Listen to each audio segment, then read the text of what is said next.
the Sudeley Castle train pack, or the Buckets and Spades Express. This limited edition pack arrived with me back in July 2000, costing just £80 from Hattons.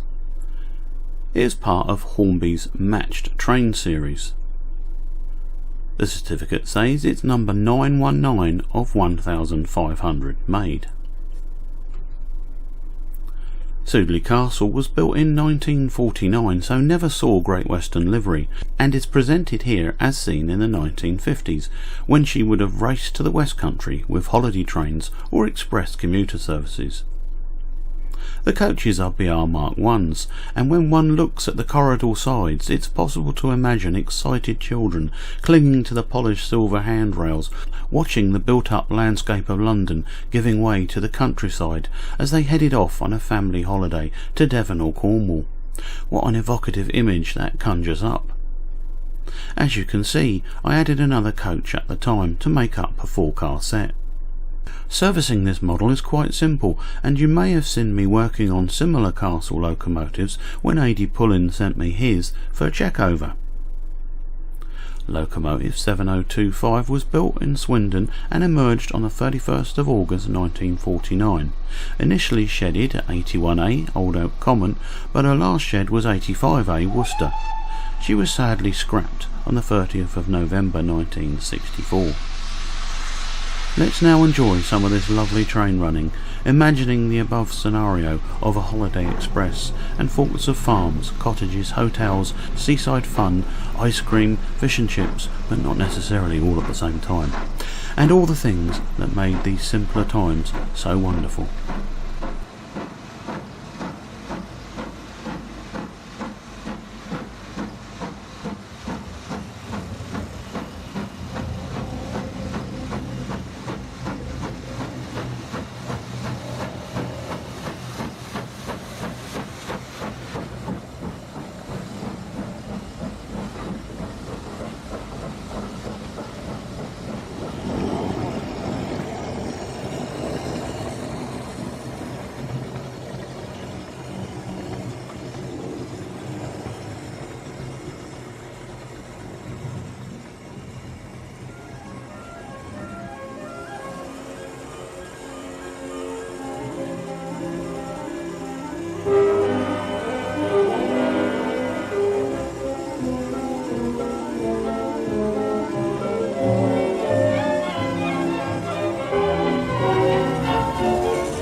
you.